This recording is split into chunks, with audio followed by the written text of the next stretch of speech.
Latur reporter आपकी अपनी आवाज़ है, इसलिए लातूर रिपोर्टर को ज़्यादा से ज़्यादा लोगों तक पहुंचाने में हमारी मदद करें। जैसा कि आप जानते हैं कि गुज़िश्ता 3 साल से लातूर रिपोर्टर आपके खिदमत अंजाम दे रहा है और हम आगे जो भी मसले हैं उनको उठाने का अज़्म लिए हुए हैं। आपके जहन में जो सवालात हैं वो हम तक पहुंचाएं। नीचे स्क्रीन पर हमारा जो ईमेल है और वेबसाइट है उस पर हमारे आपके जो सवालात हैं उनको हम तक पहुंचाएं। हम पूरी कोशिश करेंगे वो कि आपके जो मसाइल हैं वो प्रशासन तक पहुंचाएं। और आप अगर लातूर रिपोर्टर में नए हैं तो हमारे लातूर रिपोर्टर को सब्सक्राइब करें, लाइक करें, शेयर करें और बेल आइकन का बटन दबाना न भूलें ताकि आप तक पहुँचे सबसे पहले खबर। नाजरीन आदाब सलाम, मैं आपके सामने आज ज़ेर मौजू बहस लक्षद्वीप के बारे में अपने ख्यालात का इजहार करने जा रहा हूँ। लक्षद्वीप हमारे हिंदुस्तान का एक अटूट हिस्सा है। लक्षद्वीप पहले केरला का ही एक हिस्सा हुआ करता था, लेकिन सन 1956 में हुकूमत हिंद ने इस जजीरे को हिंदुस्तानी मरकज़ी ज़ेरे इलाक़ा हुकूमत बना दिया और यहाँ पर जो लोग आबाद थे उनको एक अलग सी रियासत बनाने के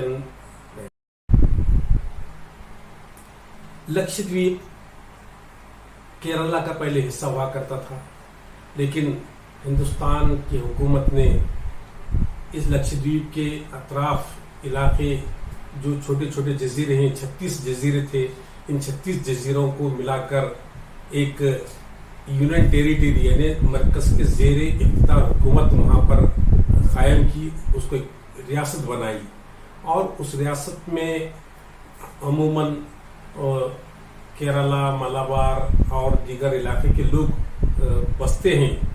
आपको मालूम होना चाहिए कि इस जजीरे को 1 नवंबर 1956 में हुकूमत ने अपना यूनियन इलाका बना दिया था। इसमें 36 जजीरे थे। 36 जजीरों में से सिर्फ 26 जजीरे आबाद हैं और 10 जजीरे गैर आबाद हैं और इन तमाम जजीरों का जुमला जो रकबा है वो है 32 मुरब्बा किलोमीटर का सिर्फ, और यहाँ की आबादी तकरीबन 65-70 हज़ार आबादी है।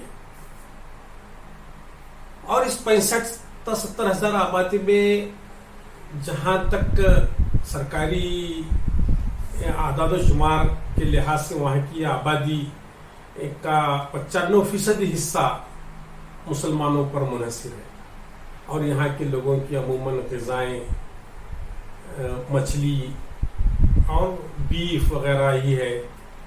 और अभी तक भी इस इलाके के अंदर जो लोग रहते बसते हैं, जहाँ हिंदू और मुसलमान हैं और दीगर तबक़ात के लोग हैं, क्रिश्चियन हैं, ये सारे लोग अमन और शांति से, सलामती से रहने वाले लोग हैं। नाज़रीन, आपको शायद मालूम ही है कि लक्षद्वीप के तमाम जजीरों के अंदर कुल आबादी के लिहाज से वहाँ एक मेंबर ऑफ पार्लियामेंट मुंतखब किया जाता है और जहाँ तक मेरी मालूमात है 1956-57 से लेके 1962 तक वहाँ पर कोई रुकने पार्लियामेंट नहीं रहा है, लेकिन 1967 से अभी तक वहाँ पर एक रुकने पार्लियामेंट मुंतखब होता आया है। और सन 2004 तक तो जनाब पीएम सईद साहब ने वहाँ की नुमाइंदगी की है। और खुसूसी बात यह है कि वहाँ पर हुकूमत हिंद की जानिब से एडमिनिस्ट्रेटर के थ्रू, एडमिनिस्ट्रेटर के मातहत वहाँ के सियासी और इंतजामिया वहाँ पर क्या इंतजामिया का कारोबार होता है। हुकूमत हिंद अब तक उस जजीरे में, लक्षद्वीप में IAS ऑफिसर को एडमिनिस्ट्रेटर के हिस्से से काम दिया जाता था, इंतजामिया का काम उन्हें सौंपा जाता था। लेकिन हाल में मरकजी हुकूमत ने वहाँ पर गुजरात से ताल्लुक़ रखने वाले एक सियासी लीडर प्रफुल्ल पटेल को 35वां एडमिनिस्ट्रेटर मुकर्रर किया है। और ये जिम्मेदारी असल में एक IAS ऑफिसर की थी जो जजीरों को संभाल सके, इंतजामिया देख सके, लेकिन सियासी एतबार से और सियासी और समाजी कामों को मद्देनजर रखते हुए हुकूमत हिंद के जो जिम्मेदारान हैं उन्होंने पता नहीं किस अंदाज में प्रफुल्ल पटेल को वहाँ की एडमिनिस्ट्रेटरशिप दे दी है कि उन्होंने आते ही अपना एजेंडा उस पर अमल करना शुरू कर दिया है।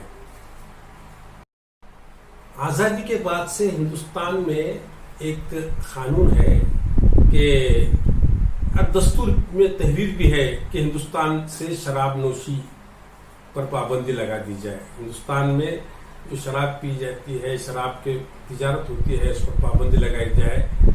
इस लिहाज से कोशिश भी करने के उसके अंदर अहकामात हैं। लेकिन अफसोस की बात यह है कि हिंदुस्तान की आज़ादी के 74 साल के बाद कोई ऐसी हुकूमत है, एक ऐसा एडमिनिस्ट्रेटर है जिसने शराब नोशी को परमिशन दी है, इजाजत दी है, और वो एडमिनिस्ट्रेटर हैं प्रफुल्ल पटेल, जो लक्षद्वीप में जहाँ की आबादी 95% मुसलमानों की है, जहाँ पर शराब को खतन मना है और वहाँ के लोगों के अंदर अमन और आश्ती है, शराब से दूर हैं, तो वहाँ पर शराब नोशी को आम करने के लिए कानूनी पाबंदी हटा दी गई है। बल्कि वहाँ पर बीफ खाने पर भी अब पाबंदी लगाई दी है। जो चीज़ हलाल थी उसको हराम और जो हराम थी उसको हलाल करार दी गई है। ये है उनका खास एजेंडा जो प्रफुल्ल पटेल चला रहे हैं। प्रफुल्ल पटेल ने अपना संघीय एजेंडा आगे बढ़ाते हुए वहाँ पर बीफ पर, गाय की गोश्त की खरीद और फरोख्त पर पाबंदी आयद की है। हालांकि गोवा में और कई ऐसी रियासतें हैं जो बीजेपी के जेर इख्तिदार हैं, वहां पर भी ये पाबंदियां नहीं हैं। हिंदुस्तान के दस्तूर में ये साफ साफ लिखा हुआ है कि इस के तहत कि हर एक शख्स को अपने पसंद के मुताबिक खाने की, अपने पसंद के मुताबिक लिबास की आज़ादी है। लेकिन इसके बावजूद भी प्रफुल्ल पटेल अपना संघीय एजेंडा आगे बढ़ाते हुए 95% आबादी वाले लक्षद्वीप में गोश्त पर पाबंदी लगा दी है।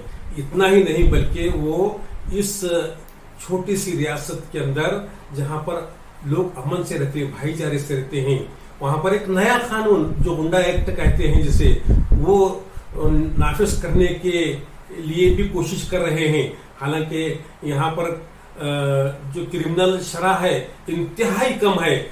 वहाँ के लोगों के अंदर 95% लोग जहाँ पर मोहब्बत से रहते हैं, कभी यहाँ दंगे फसाद नहीं हुए, ऐसे लोगों के अंदर जहाँ पर खुशी से जिंदगी गुजर बसर करते हैं, उन पर इस तरह के कानून को नाफिज करना ये सरासर गलत तरीका कार है।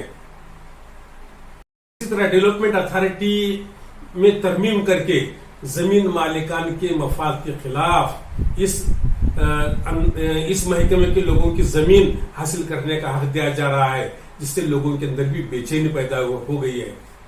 और खास बात यह है कि लक्षद्वीप में पैदाइश की शरह बहुत कम है।